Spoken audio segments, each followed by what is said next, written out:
Hi, everybody. Bad news up front. I hate to break it to you, but we're all living a lie. Some of us may be living more than one lie, but I want to focus on one in particular as social change communicators, which I think actually distorts and undergirds a lot of our work.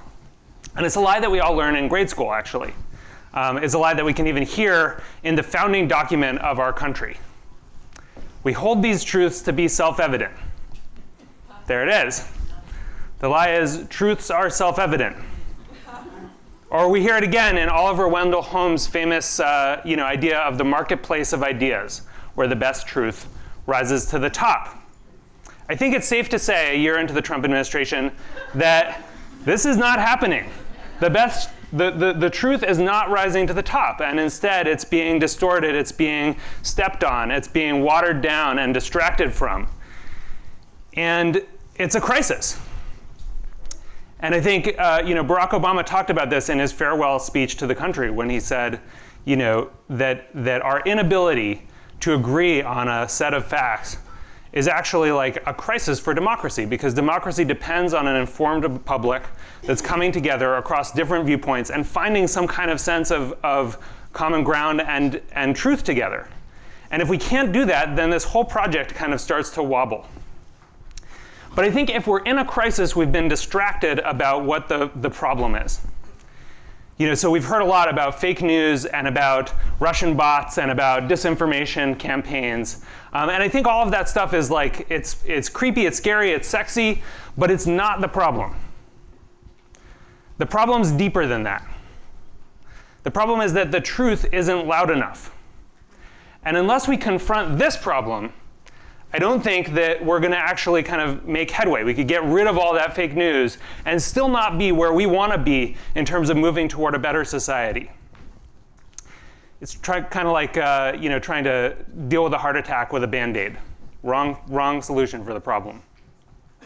So I want to argue that the problem, the thing that's causing this fundamentally is that the marketplace of ideas that we've all heard about, it's been rigged. The economics have changed in a way that has distorted what information gets to whom. And that if we want to build a system that makes the truth louder, we've got to address that problem. And this isn't like a bum out talk. Like, I have a theory of what we could all do together to actually address this. But first I want to actually talk about what the problem is, because I think it's only by diagnosing it that we can kind of get to that solution. So a little bit about me. I kind of come to this from a funny point of view. I started as an organizer, became the executive director of Move On, and at Move On we could always see, I think it's funny to be in conversations with social change communicators who say, kind of like, does media even really matter? Does it move people? And I can tell you as an organizer, yes, it does. It does. And we could see it, because we could see the response rates going up by 3x the day after something hit the New York Times front page, right? So that's actually what got me into this question in the first place. And I got interested in this problem of, okay, we can see this kind of cause and effect relationship, but what happens as we see people's attention shifting from the New York Times to the Facebook newsfeed? What's going to happen then in terms of how people are primed to take action? And so I started doing this little research project that turned into a book called The Filter Bubble, which was kind of my attempt to grapple with those problems. And then I was going around talking about the book, which is kind of this critique of social media, and people were like, you're such a downer, what are you really going to do about it? And I was like, okay, I got to take the bait. I'm always one for a challenge. And I started a company called Upworthy that was attempting to kind of solve some of these problems. So I come at this from three perspectives, as someone who has been an organizer, who's been a media critic, and then tried to kind of build some media properties and learn about the dynamics and the challenges with the dynamics in media. So I want to talk about sort of three dirty secrets that we have to confront in order to find the right shape of the solution. And the first secret is that we're living in a landscape where some people's attention is more valuable than others. We all kind of know there's been this enormous shift in how we communicate, but I want to take us back to the 1970s and think about the kind of economics of information then. So you're a local TV station in 1970, and you have this antenna, and it reaches a geographic area, and there's zero marginal cost to reaching more people or less people. It doesn't matter if 50 people tune in or 500, right?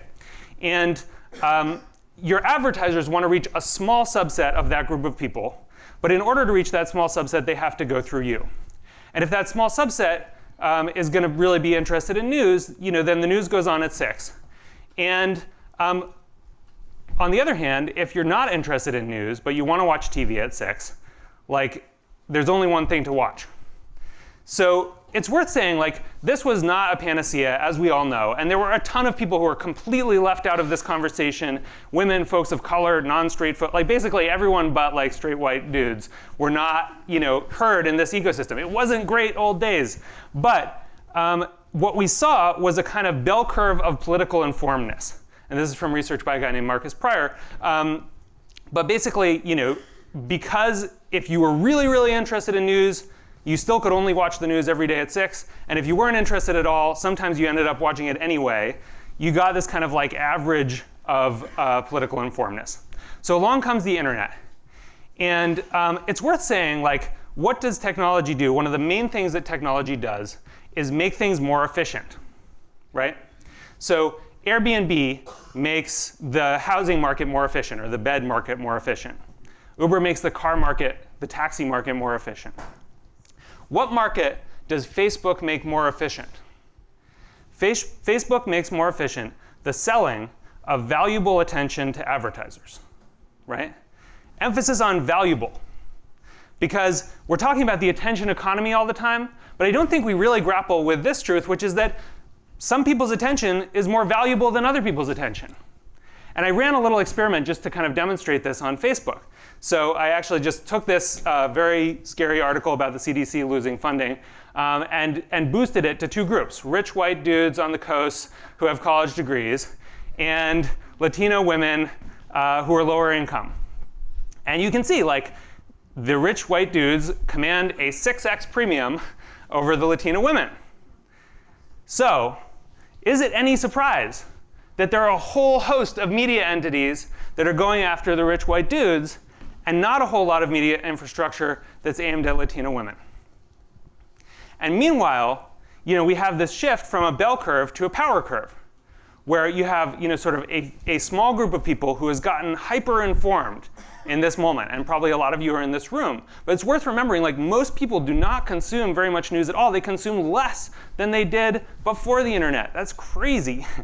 And so you have kind of rising information inequality. So what sort of comes to mind is that we're seeing this kind of fabric that we depend on as a democracy eaten away.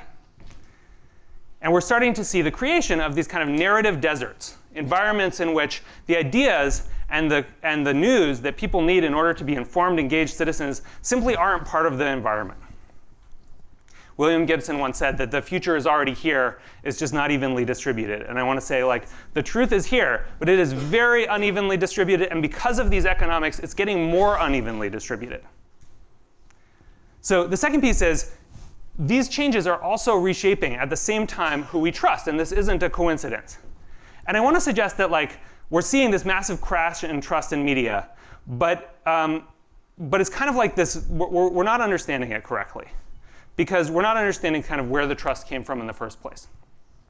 So it's worth saying, what we believe, mostly we believe from other people. We think we know these facts, but very few of them have we objectively experienced. We know diamonds are made from coal, and we know Napoleon was short, and we know the Great Wall of China is visible from space. Except diamonds aren't mostly made from coal, and Napoleon was taller than average. And if you can see the Great Wall on this map from space, you're a better wall viewer than I am. So why do we think these things are true? We think they're true because someone smart told us they were true, and we relied on that person. That's how we come to believe what we believe is true. And we had this sort of weird 50-year period where there were these, to tell people things, you had to have access to a lot of capital to build a printing press or to build an antenna. And those people who had that access to capital decided that in order to push ideas through, you had to subscribe to a set of norms. And so we came to believe that people trusted those norms. But they didn't trust those norms. They just thought they did because that was the way that they got most of the information.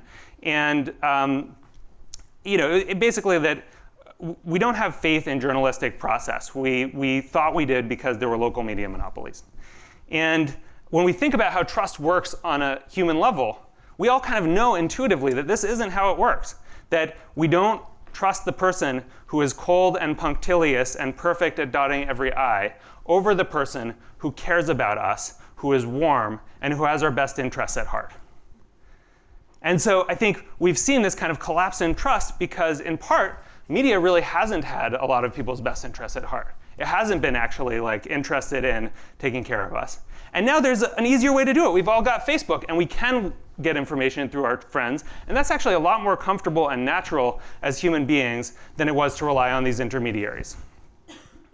People talk about journalism as the immune system for democracy, right? And I think like we've got an autoimmune disorder.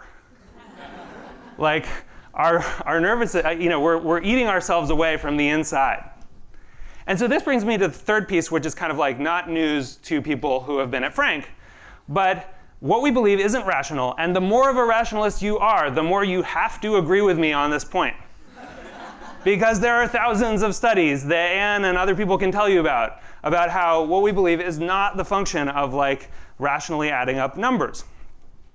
And so, we know a bit about what actually people come to believe. And it's about repetition, and it's about recency, and it's about emotion, and it's about storytelling, and it's about trusted voices. And I just want to reflect on this for a minute, because if we really believe all of these things, then the shape of the solution to our truth problem is really different than the kind of media that we've had in the past. So, to recap, the economics have changed. There are these new narrative deserts. People no longer kind of trust or need traditional media for the things that they thought they needed it for. And the way people internalize ideas looks really different anyway. And so I think that the question, the challenge in front of us is like, what is the right response to this set of large-scale challenges? 50 years ago, this year, Congress created the public media system. And if you look back at the charter for the public media system, it's really pretty awesome. It is in the public interest to encourage the development of programming that involves creative risks and addresses the needs of underserved and unserved audiences, particularly children and minorities. It's like not bad. And so I think we need a new public media ecosystem for the digital age. So I want to talk about what that might look like. And to be clear, like I don't have an institution I'm building, but I think all of us together need to be thinking on a kind of scale and in a shape to address this challenge. So I think we need a new ecosystem of community-focused, impact-oriented digital media channels and entities. And I think we need a network across that ecosystem that helps us learn together and helps us grow and adapt as the environment changes. And I think these entities need to look a little different from like our traditional sort of media and news gathering and even storytelling entities, because I think they need to bring together three discrete kind of skill sets. So there's this skill set of finding what is true. And then there's a skill set of how do we actually get it in front of people, marketing and distribution. And then there's a skill set of like, but even if we got it in front of them, did they actually internalize it and does it change their lives and do they do something about it? And these things live very far apart. And I think this gathering, which is not a conference, is one of the few places where they're coming together. But I think we need to build institutions, entities that do this every day. So I was trying to think about sort of what populates a narrative desert. And I came up with this acronym of an oasis. And I think the first letter is actually the most important, which is that it has to be ongoing. I've been a campaigner. I've done one-off viral videos. It's all cool, but it's not enough because we actually have to be in people's lives every day if we're going to want to have the kind of scale and reach that we want. It has to be audience-centric, which means built off the needs of the audience where they are. It has to be story-based. It has to be iterative and constantly learning. And it has to have some mechanism for some self-sustaining. I'm not arguing, and in fact, I'm arguing explicitly that we can't do this through a pure market-based solution, but that building in some of the economics of what we've learned in media could actually be helpful. And I think there's a huge opportunity space here because we've seen the rise of some really powerful and exciting new experiments in ProPublica and the Marshall Project, but these things are generally focused at elites. And they're focused at changing decision makers' minds. They're not actually focused outward at changing culture, at building a more engaged public or publics. And I think that's the place where there's an enormous opportunity. So what does this look like? It's going to look different for each population because people consume media differently. There's no one-size-fits-all solution here. The National Domestic Workers Alliance is launching a new podcast called, I think, Sunshine or Sunshower, which is like the view for domestic workers. And the idea is that as you're cleaning, you've got your earbuds in, and every day you're getting in this conversation that's providing you both with a sense of how to be better in your job, but also actually connecting you to the things that are going on in the world. So that's one version of what it looks like, but it's going to look different for each different group. And in fact, probably within each narrative desert, within each demographic area, you need multiple of these things working together as an ecosystem to actually make this work. So you're probably thinking to yourself, like, this sounds awesome, but impossibly expensive. And I would argue, like, this is a real, like, this doesn't come cheap. It's probably $500 million or something as a way to get started, right? And so $500 million kind of sounds like a lot of money. It is a lot of money. But wait, is it a lot of money? Because what we're trying to do is change culture. And Coca-Cola's advertising budget is $4 billion every year. And that's one company. And $500 million is a tiny fraction of $4 billion, right? So if we're serious about this project and about the scale of the crisis and about the scale of the challenge, like, we got to find a way to do this. And the other piece is, actually, I think when we back out the math, and I'm a nerd, so like I actually did the spreadsheets to start to work on this, like, we find that actually this way of reaching people is way, way cheaper than the advertising that we spend a lot of money on. For the simple reason that if you hire 100 creatives versus putting that money into advertising, like the cost per impression is literally 100 times less. So I think the key thing here, though, is that we can't just let 1,000 flowers bloom. And that's for a very simple reason, which is that flowers don't bloom in the desert because there's no water. So if we just let the market try to take care of this, it's not going to work because the places where this is most needed are the places specifically where the economics actually are kind of the most challenging. So you might be thinking now, well, Eli, this sounds great, but I don't have $100 million to give you right now. So how can I help? I'm not asking, by the way. But well, I don't have a thing to give it to. I think this is something we all got to do together. But and I think part of the answer is we're all involved in these organizations that also play a critical role in building these new ecosystems, right? So you look at an organization like Planned Parenthood or do something, and there's probably like 100 examples in the room of organizations that already have these relationships with built-in bases that could actually kind of start to conceive of themselves as media channels as much as organizations that are moving people to activism. And it requires a different set of muscles, but I think we're starting to see some organizations really figure out how to do this. That's a big piece of the puzzle too. So if I leave you with one thought, I want to leave you with this thought, which is that I think we have to reckon with the fact that the truth is not going to distribute itself. And it needs help. It needs our help. And I don't think you would be here in this room if you didn't believe this. And I also think you wouldn't be here if you thought it was all kind of working okay. And you thought we were kind of addressing these problems on the scale that we need to address them. And I think within this room and beyond it, there's a whole group of people who, if we get together and we think about the shape of the solution and we think about the shape of the scale, we can actually build something that does address this at the scale that we need to. Because at the end of the day, like, this is a pivotal moment. And it's not just a pivotal moment like for us in this room or even our country. It's a pivotal moment for like the whole project of democracy. It's a pivotal moment for this question of, can ordinary people come together and self-govern? Can they find common ground? Can they find facts that they agree on? That's the project that we have to kind of to focus on. And that's the moment that we're in. And so I want to get building this thing. And I hope all of you will join me because I think this is the central thing that we need to work on. Thank you.